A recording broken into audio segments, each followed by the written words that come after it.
Yo les invito que abran sus Biblias al Evangelio según San Lucas. Y quiero hablarles un tema en esta tarde, cuyo título es Dejando lugar para la gracia de Dios.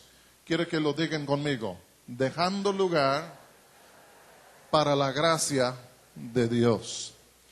Y vamos a abrir nuestras Biblias a Lucas 15 y vamos a leer ahí la parábola del hijo pródigo.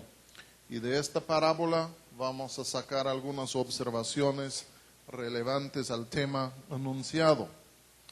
Lucas 15, 11 dice lo siguiente. También dijo, un hombre tenía 2 hijos y el menor de ellos dijo a su padre, Padre, dame la parte de los bienes que me corresponde. Y les repartió los bienes.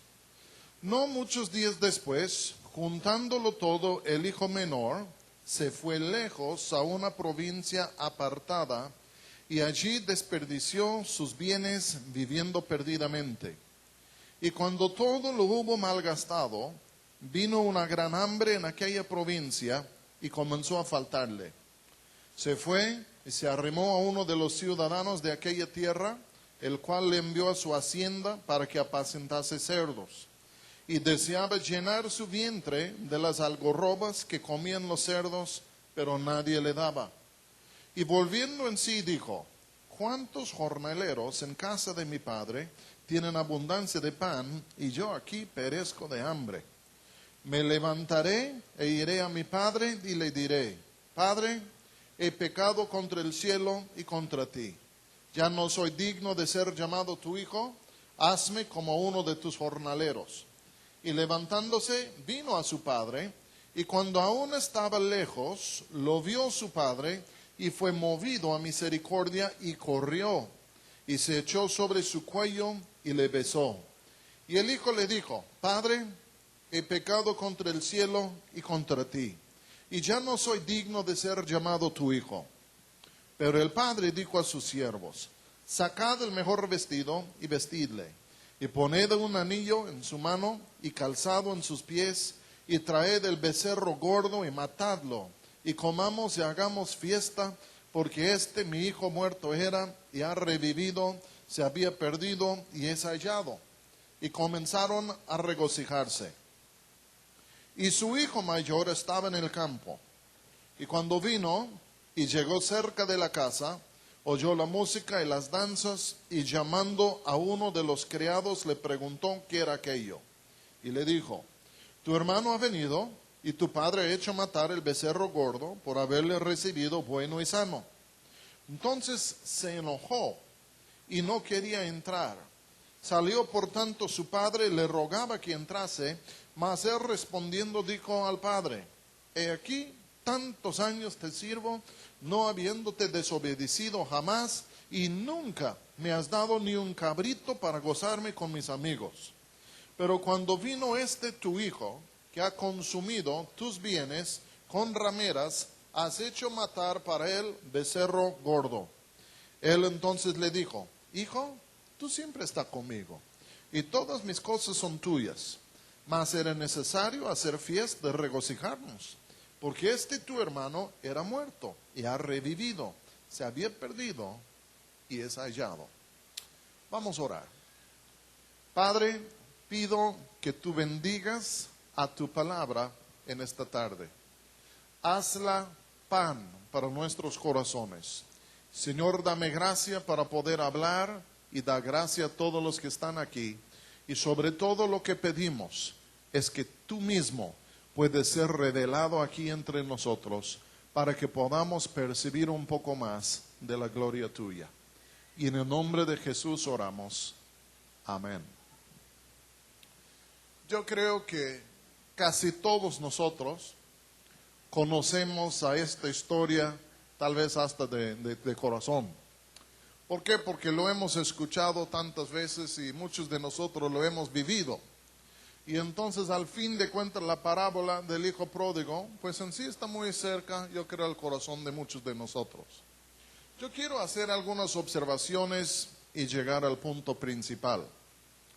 Primero la Biblia dice que había un hombre que tenía 2 hijos.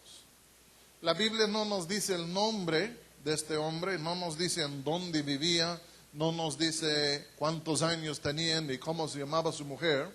Sin embargo, la Biblia le representa como un hombre con buen carácter. Yo creo un hombre justo, piadoso, pero un hombre misericordioso y recto. Dice que este hombre tenía 2 hijos.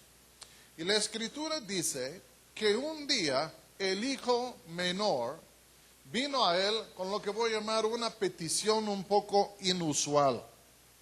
Porque llega el hijo y literalmente lo que está diciendo es: Padre, por favor, te pido, dame mi herencia, el parte de los bienes que me corresponde.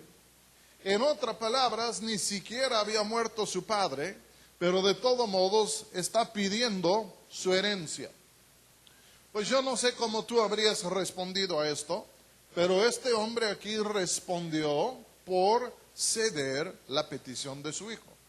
Dice, bueno, si tú quieres el parte de los bienes que te van a corresponder, te los doy. Y entonces le dio lo que le correspondía. Yo no sé bajo cuál pretexto él vino a pedir. La Biblia no nos dice, simplemente dice que vino y pidió, y que el padre le cedió lo que pidió. Dice la Escritura que unos días después, que este hijo tomó todo lo que había recibido de su padre, de su herencia, y dice que se fue a una provincia apartada, que se fue lejos, a otro país, llevó todo lo que tenía y ¡pum!, se fue. Si leemos esta parábola, podríamos pensar que después de recibir todo, se le ocurrió irse. Pero lo que yo creo es que él ya tenía en su corazón la idea de irse. Creo que tenía en su corazón esto, porque lo que vemos es que el padre era un hombre justo, recto, compasivo, misericordioso, pero el hijo tenía otra inclinación. La inclinación del hijo era de vivir perdidamente.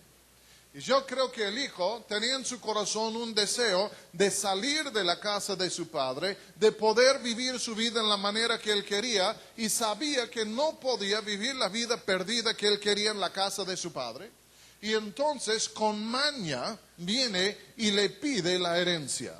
Padre, dame por favor mi herencia, yo quiero poner un puesto de tacos por allá. Adelante, hijo, ¿qué vas a vender? Pues tacos de tripa.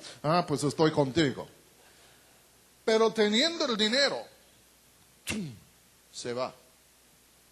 ¿Por qué? Porque el estilo de vida que anhelaba el hijo no era compatible con el estilo de vida de su padre. Como que los dos estilos de vida no pudieran existir en la misma casa. Afortunadamente, el padre no es aquel que se doblegó al estilo de vida del hijo, sino que al fin de cuentas el hijo dijo, aquí yo no puedo vivir como yo quiero, y el hijo se fue. Se fue de lejos. ¿Por qué? Porque eran incompatibles los deseos de aquellos. Yo creo que el hijo se fue buscando lo que algunos llaman su libertad. He conocido a muchos jóvenes que dicen, en la casa de mis padres no puedo vivir como yo quiero, no puedo hacer lo que yo quiero, son muy estrictos, no me permiten hacer lo que yo quiero, no puedo correr con quien quiera yo. Yo deseo y anhelo tener mi libertad. Y ya bajo este pretexto de buscar su libertad, que realmente es decir, dar desenfreno a sus deseos, salen de la casa de sus padres buscando libertad. Yo mismo lo hice.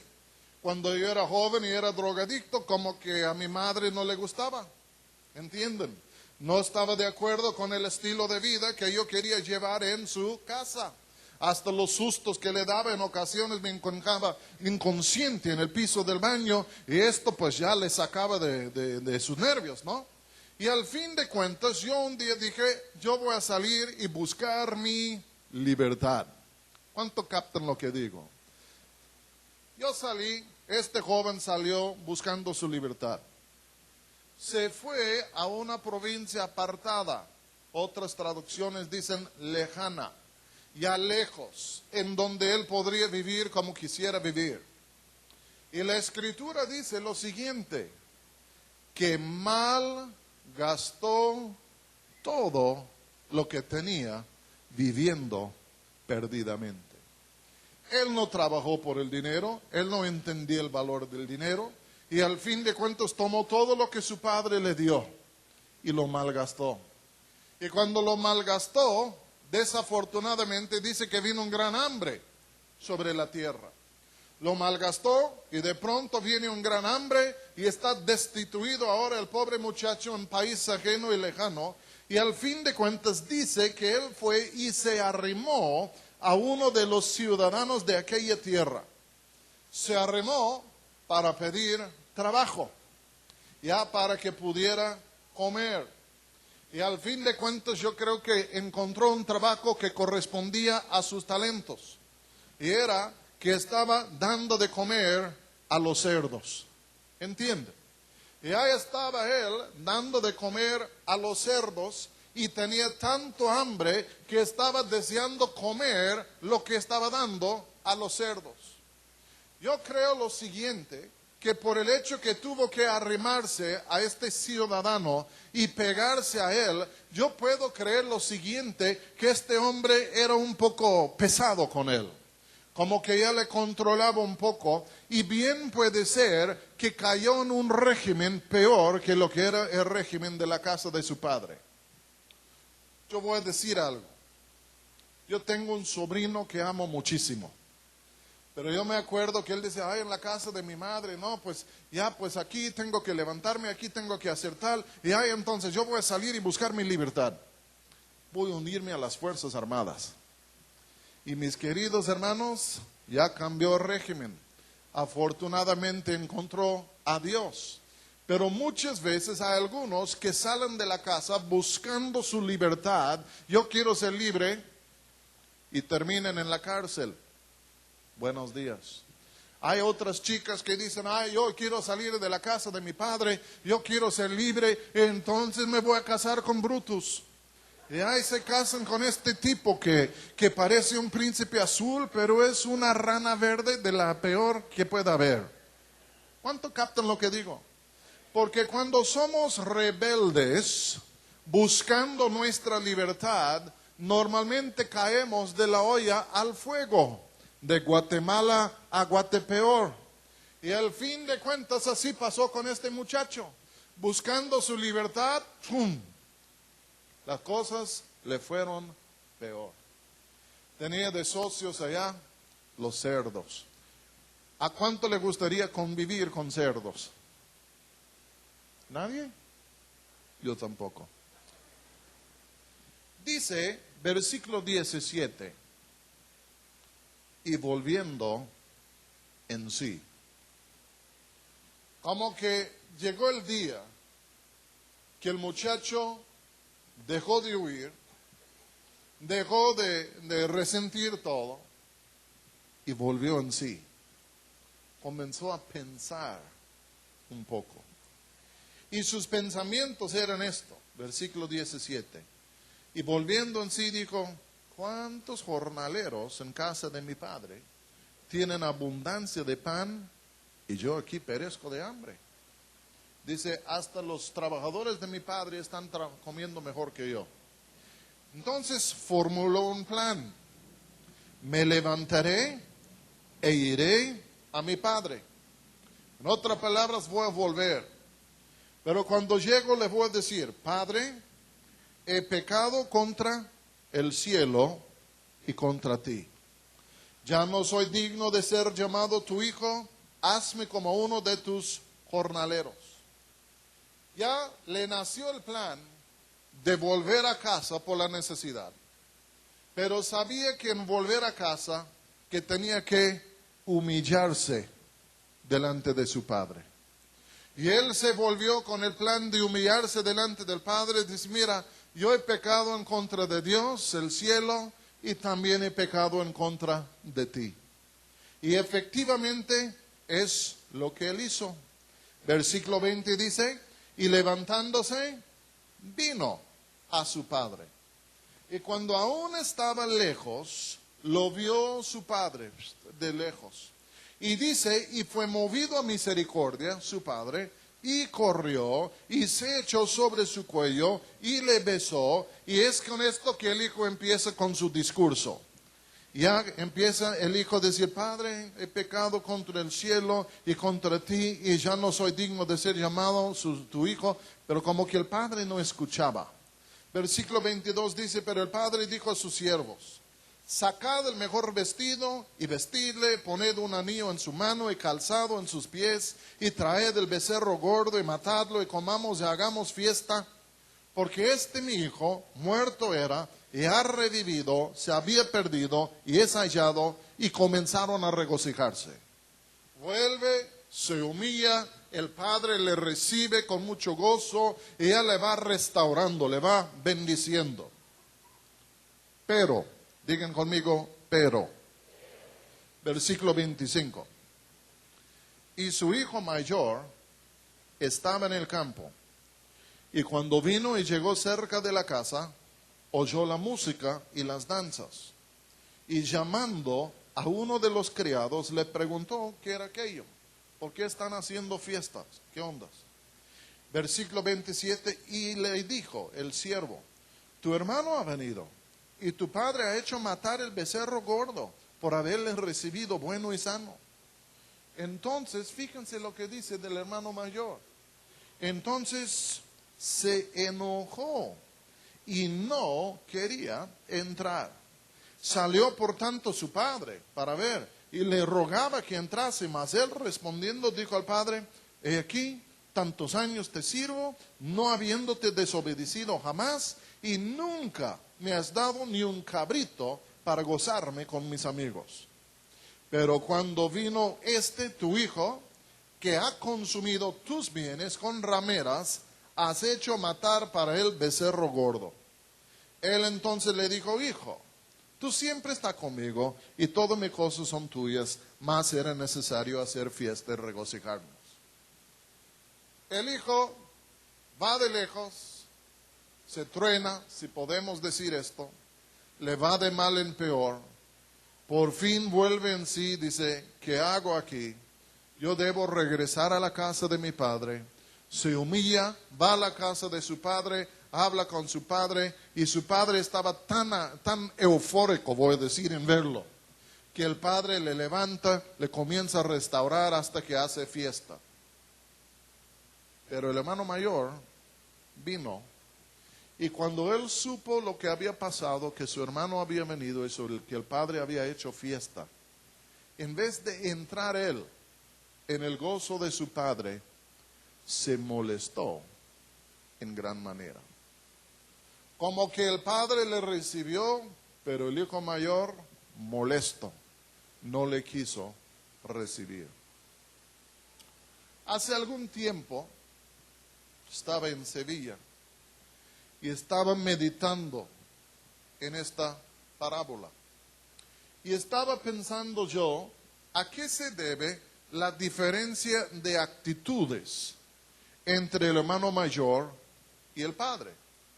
Porque por tener dos actitudes diferentes, dieron dos recepciones muy distintas y diferentes. Uno estaba feliz y el otro estaba molesto. ¿Cuál era el problema? ¿Cuáles eran los factores? Ya que determinaron las reacciones de los dos. Y yo quiero decirles que en el primer lugar, yo creo que el problema con el hermano mayor es esto. El hermano mayor, oigan bien, había juzgado a su hermano. El padre trae otra actitud que veremos en un momentito. Pero el hermano mayor había juzgado a su hermano. ¿Qué quiero decir con esto? Que había observado la conducta de su hermano, había escuchado las noticias de su hermano, y él había llegado a ciertas conclusiones permanentes en cuanto a su hermano, juzgándole, diciendo básicamente, mi hermano es un sinvergüenza, mi hermano es un inútil, mi hermano es un desastre. Y él había llegado a unas conclusiones, voy a usar la palabra, concretas y finales en cuanto a él. Hablamos del juicio de Dios. ¿Cuándo nos va a juzgar Dios? En el último día. Los libros serán abiertos. Las conclusiones finales se harán en aquel entonces. Pero es el criterio de Dios. Pero lo que pasó aquí es que el hermano mayor casi había asumido el lugar de Dios o el lugar del Padre, y él había sumado lo que era la totalidad de la vida de su hermano hasta este punto. Sacó un gran cero de negativo en cuanto a su hermano es un sinvergüenza, y siempre será un sinvergüenza. No va a cambiar. Yo concluyo que así es él y siempre va a ser y nunca va a cambiar. ¿Cuántos entienden lo que estoy diciendo?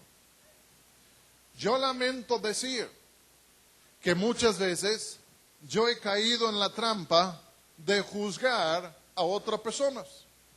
Yo veo lo que dicen, yo veo lo que hacen, yo veo algunas cosas, yo comienzo a sumar 2 más 2 hace 4 y 4 más 4 hacen 8 y multiplicado por 10, 100, quién sabe de cuánto, y al fin de cuentas llego a una conclusión: este tipo no sirve, es un inútil, es un ingrato, es un perverso, este tipo ya vamos a lavar las manos de él. Y juzgamos a alguien. Pero fíjense bien, cuando juzgamos a alguien, es como de meterles en una cajita. Y cerramos la tapa de la cajita y con llave cerramos la caja y luego tiramos la llave por allá. Y lo que pasa es que les estamos encerrando allá diciendo que así son y jamás van a cambiar. Todos nosotros, lamentablemente, por lo menos yo creo que hemos juzgado en algunos momentos a otras personas. Hemos llegado a conclusiones diciendo así son y siempre serán y punto. Lo malo de hacer esto es lo siguiente: muchas veces nosotros hemos sido juzgados. ¿Nunca has sentido que alguien te juzgó? Y siempre sucede esto, ¿no? Hay algunos que tienen un don para extraer los momentos peores de tu vida. Y hacen un mosaico de todos los momentos más terribles de tu vida. Forman un cuadro de lo que piensan que tú eres. Ahí le echan un poco de concreto, ¿no? Y al fin de cuentas dicen: este es el cuadro de la vida de tal persona. Así es y siempre será.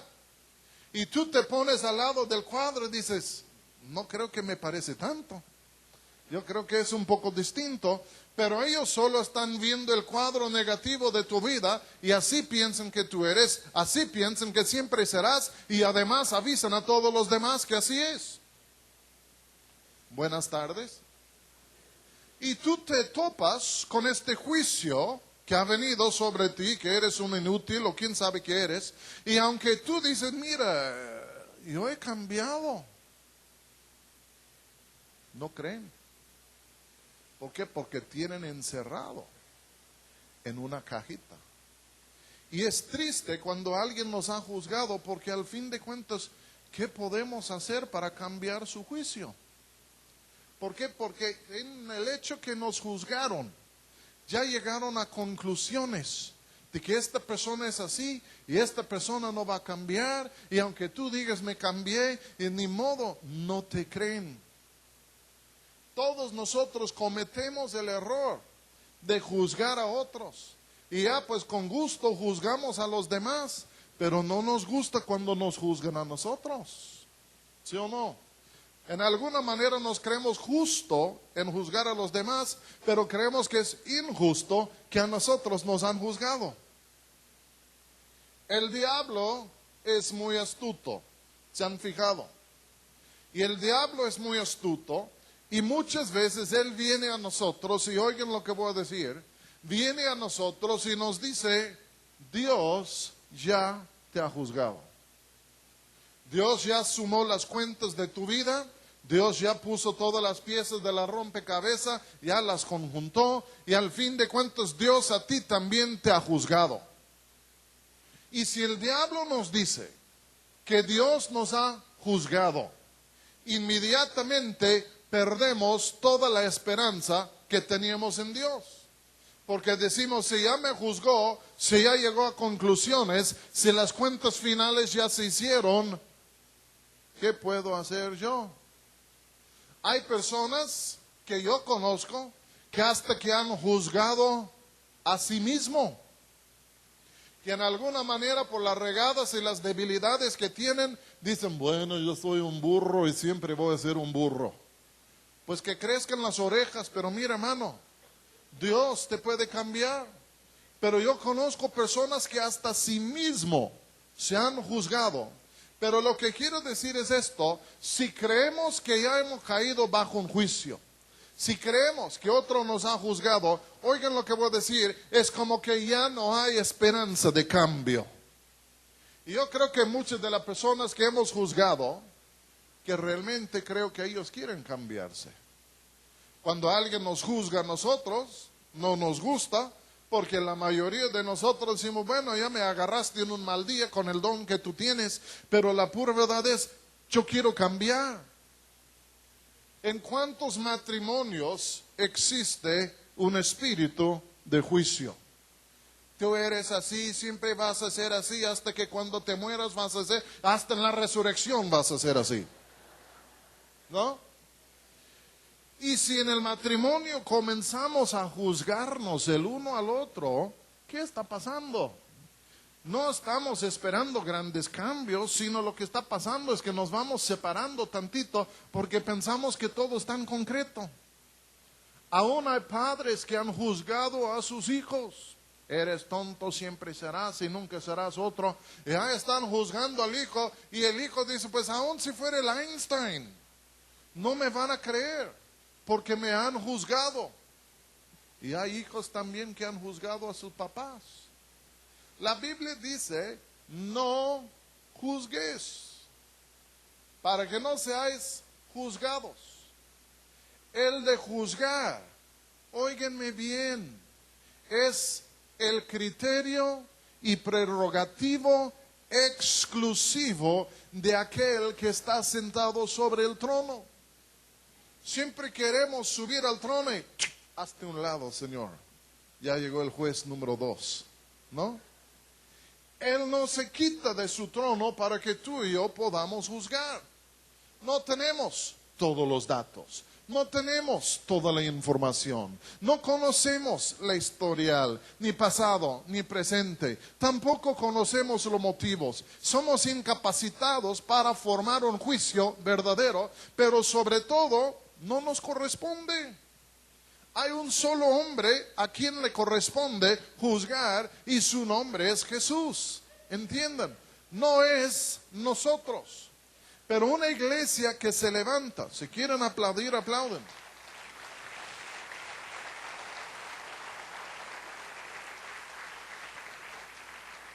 Aún en una iglesia, si comenzamos a juzgarnos los unos a los otros, no, pues el Martín, no, este Martín es Martín. Ya, ¿entiendes? Y yo le juzgo a él y él me juzga a mí. ¿Y qué estamos haciendo? Dividiendo la iglesia. Porque estamos pasando una sentencia y un juicio prematuro sobre la gente y es un acto que ni nos corresponde a nosotros hacer. Dice la Escritura, no juzgáis para que ¿qué? Para que no seáis juzgados. Si tú eres severo, juzgón, y tú quieres sentenciar a todo el mundo, ¿saben ustedes qué pasa rato? Todo el mundo a ti te está juzgando. Todos te están queriendo sentenciar. ¿Cuánto captan lo que digo? Porque lamento decirles que sí cosechamos lo que sembramos. No podemos andar haciendo esto. Pero el hijo mayor ya había juzgado al menor. Es un sinvergüenza, es un perverso, es un inútil, no sirve para nada. Y cuando vino y encontró que el padre no respetaba el juicio que él había arrojado sobre la vida de su hermano, se molestó.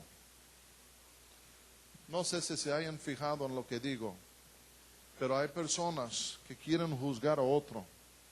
Y cuando la gracia de Dios llega a la vida de tal persona que ha sido juzgada, hasta que se enojan, porque en alguna manera quieren que su veredicto final sea la última palabra. Y cuando Dios abroga su palabra, ¡pum!, se molestan muchísimo. Tal vez son complejos de divinidad, no sé. Pero al fin de cuentas, no nos toca juzgar. Ya llega el hijo, el pródigo a la casa, hecho pedazos, se humilla. Padre, no soy digno de ser llamado tu hijo, he pecado en contra del cielo y en contra de ti. Y el padre, feliz de la vida, ¿no? Dice que lo vio de lejos, fue movido a compasión. El viejito se levantó y corrió, todo fuera de onda, ya, entienden, en la cultura de allá. Corre, le echa encima, le da un besito, ¿no? Y luego dice a todos los demás, traigan ya un anillo, traigan zapatos, tráiganle todo. ¿Cuál era la diferencia entre el hermano mayor y el padre? El hermano mayor no le pudo recibir bien, sino con enojo. ¿Por qué? Porque le había juzgado. Pero el padre le pudo recibir con regocijo. ¿Por qué? Porque el padre, óiganme bien, había dejado lugar para la gracia de Dios. Él había rehusado juzgar a su hijo, porque él sabía que el juzgarle era como un acto final. Y el padre amaba tanto a su hijo que no le pudo juzgar. Pero a lo contrario, por el amor que tenía, siempre dejaba lugar para la gracia de Dios. Siempre dejaba lugar para la esperanza de la gracia de Dios. Si yo amo a alguien que anda mal, mi esperanza siempre va a ser que va a llegar el día cuando van a volver en sí y van a cambiar. El día que yo dejo de esperar en este cambio, oigan bien, es el día que yo dejo de amar. Porque la Biblia dice que el amor todo lo cree. Dice que el amor todo lo espera. Dice que el amor todo lo soporta. Y el padre no pudo permitir que entrara un juicio en su corazón, porque el juicio que entrara en su corazón, si hubiera entrado, habría extinguido la flama del amor y de la esperanza que nace del amor. Y él dijo, yo amo demasiado a mi hijo de dejar de amarle, de dejar de esperar, y entonces yo voy a continuar esperando en la gracia de Dios hasta que venga. No pudo ser otro. Muchos de nosotros hemos optado por juzgar, y el juzgar ha apagado el amor de Dios en nuestro ser. Pero necesitamos avivar el fuego del don de Dios que está en nuestro ser. Y un parte de esto es el amor de Dios que está en nuestro ser. Y el amor nunca deja de ser, y por eso tampoco la esperanza deja de ser. Todos nosotros tenemos amigos, tenemos seres amados, parientes que andan mal, ¿sí o no? Pero es más fácil, ¿no?, juzgarlos y lavar las manos y pretender que, bueno, nunca van a entrar. Este es más fácil que seguir amando, de seguir esperando. Pero al fin de cuentas el padre no pudo dejar de esperar, no pudo dejar de amar, y día tras día, tras día, tras día, yo creo que se despertaba pensando, tal vez hoy va a ser el día cuando por fin la gracia de Dios va a llegar a la vida de mi hijo. Yo no dudo que oraba cada día. Dios, que hoy sea el día. Le amo, no quiero perder las esperanzas. Y mientras tanto que haya vida, hay esperanza. Aunque no era mexicano el hombre. Pero al fin de cuentas, yo creo que así pensaba él. Esperando día tras día, tras día, tras día. Para la gracia de Dios. Oigan lo que voy a decir. Si juzgamos, no veremos la gracia de Dios, aunque venga. La Biblia no lo dice, pero me hago la pregunta, si el hijo mayor no pensaba, este tipo nomás vino a engañar a mi papi porque tiene hambre. Está mintiendo, está fingiendo. No creo que sea una obra genuina, nada más quiere comer y ya con eso viene a engañar. Una seña de que tú y yo hemos juzgado a alguien es la siguiente, de cuando por fin llega la gracia de Dios a la vida de tal persona, no la podemos creer. ¿Por qué? Porque les creemos personas tan terribles, que aunque la gracia de Dios llega, no la podemos ver, no la podemos creer, no lo creemos, creemos que están mintiendo, que están locos o esperamos que un día se va a ir la cosa, porque el juicio que ponemos sobre otros nos ciega a la gracia de Dios. Yo lamento decirles algo, yo conozco a muchas mujeres que por años esperaban ver la gracia de Dios en su marido, pero un día llegaron a juzgar al marido diciendo, yo no creo que jamás va a cambiar. Y llega el día inesperado cuando él cambia. Y la primera persona que no cree en el cambio que ha habido en él es la misma mujer quien antes tenía esperanza. He visto a padres esperando años que sus hijos creen. Llega un momento que se desesperan, juzgan diciendo este muchacho nunca va a cambiar. Y al fin de cuentas cambia. Pero el primer incrédulo son los padres.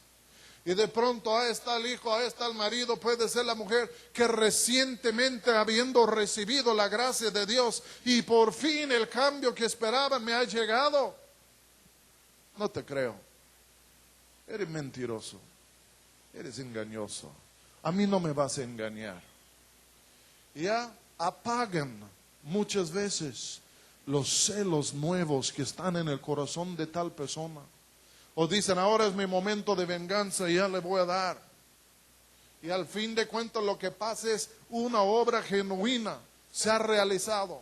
Pero somos ciegos por nuestros juicios. Y ya sin quererlo o con quererlo, hasta que podemos apagar el fuego de la gracia de Dios en tal persona. Y luego nos felicitamos diciendo, ya dije que era hipócrita, ya dije que era una farsa. Y ahora vemos que se ha vuelto al alcohol. Ya lo que yo decía es cierto. Buenas tardes. ¿Cuántos entienden lo que estoy diciendo? El Padre dejaba lugar para la gracia de Dios. Nunca juzgó a su Hijo, sino día tras día decía, será este el día. Y cuando ocurrió, Él la pudo ver con sus propios ojos. Él pudo percibir la gracia de Dios que estaba en su Hijo. Y por el hecho que pudo percibir la gracia que estaba en Él, pudo responder en la manera indicada y hasta que pudo regocijarse en su Dios por todo lo que Él había hecho en la vida de su Hijo. Mis queridos hermanos, no podemos juzgar. El juzgar muchas veces es de cerrar la puerta de la salvación a las mismas personas quien antes amábamos y queríamos verles entrar. No podemos juzgar, no podemos cerrar la puerta. A lo contrario, siempre tenemos que dejar la puerta abierta para la gracia de Dios en la vida de los demás. ¿Cuántos entienden lo que estoy diciendo? Dice la Biblia más o menos lo siguiente, que debemos hacer a los demás lo que nos gustaría que nos hicieran. ¿Sí o no? ¿A qué se debe que nosotros siempre queremos ser recipientes de la gracia de Dios? Siempre queremos ser favorecidos por la gracia de Dios, pero que muchas veces negamos esto a los demás. Necesitamos abrir nuestro corazón. El padre esperaba, llegó el día, el hijo vino a casa. La Biblia no dice que lloró el padre, pero me imagino que lloró. Estaba tan alegre que por fin vino su hijo. Si tú estás esperando a alguien que se ha ido a una provincia apartada y que está viviendo perdidamente, y ya pues tú sabes que ahí andan, y tú dices, qué desastre, no les juzgues. Da lugar para la gracia de Dios. Porque te voy a decir algo. En esta época y en esta dispensación en la cual vivimos, lo que Dios quiere hacer no es juzgar, sino lo que Dios quiere hacer es dar gracia. Es dar gracia. Dice, misericordia quiero y no sacrificio. Sacrificio es muerte por el pecado. Lo que Dios dice, yo no quiero ejecutar ahorita, yo no quiero juzgar ahorita, sino lo que yo quiero es misericordia. No pierdes la esperanza, porque Dios mismo en esta época en la cual estamos viviendo, su deseo es de tener misericordia. ¿Cuánto captan lo que digo?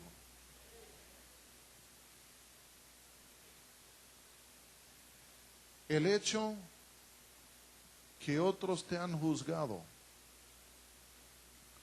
no quiere decir que Dios te ha juzgado. No sé si entienden lo que digo.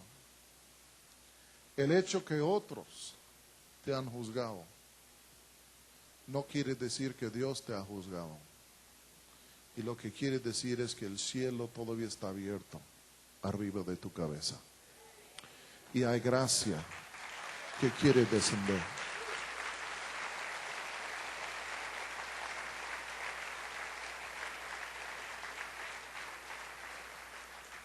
Entonces tú dices, ¿aún hay esperanza para mí? Él es el Dios de toda esperanza. Aún a pesar de todo lo que yo he hecho, ¿cómo no? La sangre de Cristo fue derramada para todos nuestros pecados. ¿Entiendan? No hay nadie más allá del alcance de la gracia de Dios. Y la Biblia dice, donde el pecado abundó, no dice que la gracia se acabó, sino dicen donde el pecado abundó, la gracia de Dios sobreabundó. El cielo sigue abierto porque sigue la esperanza en el corazón de Dios de poder darte a ti gracia y levantarte.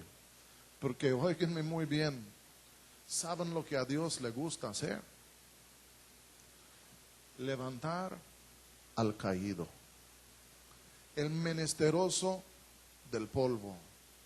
En otra palabra, si uno dice Dios, imagínate a alguien entrevistando a Dios. Mira Dios, vamos a platicar. De veras, ¿qué te gusta hacer más que cualquier otra cosa? ¿Crear mundos? No. ¿Crear ángeles? No, no, tampoco. ¿Juzgar naciones con fuego como Noé? No, tampoco. Pues entonces, ¿qué te enciende, no? ¿Qué te mueve? ¿Qué te gusta hacer? ¿No te fijaste en la cruz? Ah, sí. ¿No entiendes el motivo de la cruz? Pues dime de nuevo. Mandé a mi hijo para que muriera para todos los pecadores, para que yo les pudiera levantar. Esto es lo que me conmueve, esto es lo que me gusta, este es el deleite de mi ser. Y me gusta tanto que pagué un gran precio para poder hacerlo. Esto es lo que a Dios le gusta hacer. Ay, pero yo soy un pecador vil, pues Él ya lo sabe. Pero su gusto es no encerrarte en esto y juzgarte, dejarte tal y como eres. El gusto de Dios, lo que le emociona, entiendan, es de poder levantar al caído y ponerle sobre sus pies. Esto es lo que le encanta hacer a Dios. Y es por eso que Él deja al diario lugar para la gracia de Dios en las vidas nuestras. Muchas veces nosotros nos hemos juzgado a nosotros mismos y estamos viviendo bajo un juicio falso, autoimpuesto, cuando Dios no nos ha juzgado. Mis hermanos, el juicio viene al final.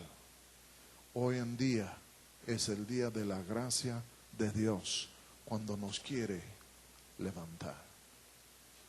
Y yo voy a terminar porque yo sé que los cristianos a esta hora tienen hambre, se ponen muy difíciles.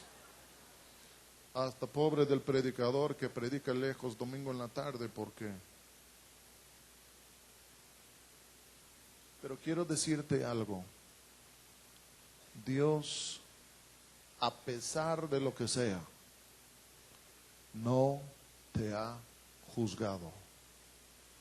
El caso no es concluido. La sentencia no ha sido pasado.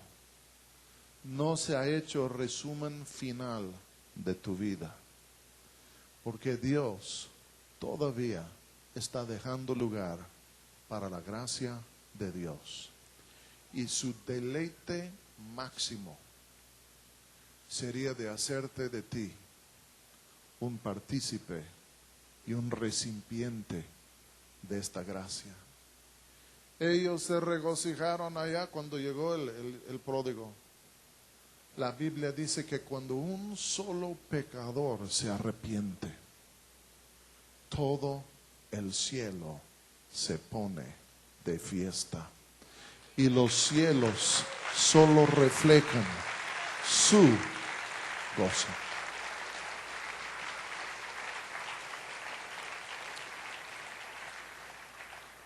¿Entendido?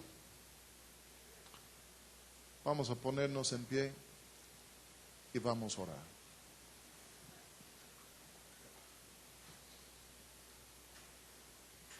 Padre, te damos gracias que el Padre en esta parábola solo es un reflejo pobre de la plenitud de tu persona. Y si este hombre aquí en la Biblia rehusaba juzgar a su hijo y prefería dejar lugar para la gracia de Dios, ¿cuánto más tú? Padre, tú sabes que somos dados a juzgarnos los unos a los otros. Nosotros hemos cometido el terrible error de juzgar a otros. Hemos sido juzgados. El diablo nos ha mentido hasta diciendo que tú nos has juzgado. Hasta puede ser que nos hemos juzgado a nosotros mismos. Pero son juicios artificiales. Son juicios prematuros. Son juicios irreales que realmente no tienen validez. ¿Por qué? Porque son juicios emitidos por personas no calificadas para hacerlos. Padre, el único que cuenta es lo que tú dices.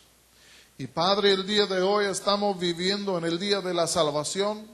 Estamos viviendo en un día de gracia, en donde es el deleite tuyo de demostrar y de dar tu gracia a aquel que te busca.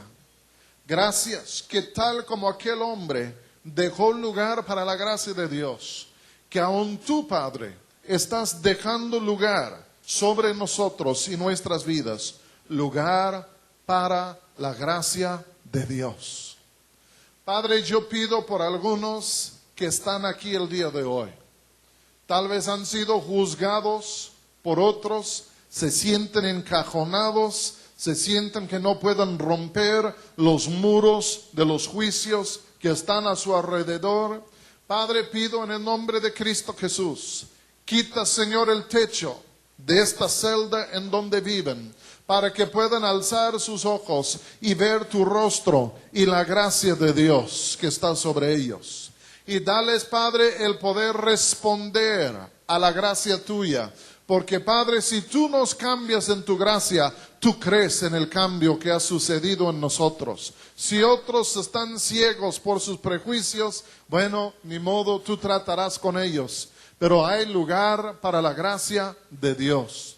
Padre, si alguien está sufriendo la mentira del diablo que dice Dios ya te juzgó, yo reprendo esta mentira en el nombre de Cristo Jesús. Es una falsedad completa. Porque, Señor, tu juicio no ha venido sobre la tierra todavía y estamos en un día de gracia y no has juzgado a nadie, sino que estás esperando la gracia tuya en nuestras vidas. Padre, libéranos de todo juicio. Si nosotros estamos juzgando a otras personas y rehusamos, Señor, liberarles de estos juicios, perdónanos. Y cámbianos. Y cambia nuestros matrimonios. Cambia nuestras familias. Cambia nuestra iglesia. Cambia nuestra sociedad. Pero, Padre, quita todo juicio de nuestro espíritu. Y llénanos con el amor tuyo. El amor tuyo. Y inúndanos con el amor tuyo que constantemente espera en la gracia de Dios. Danos esta gracia, Padre, y en el nombre de Jesús te lo pido. Amén.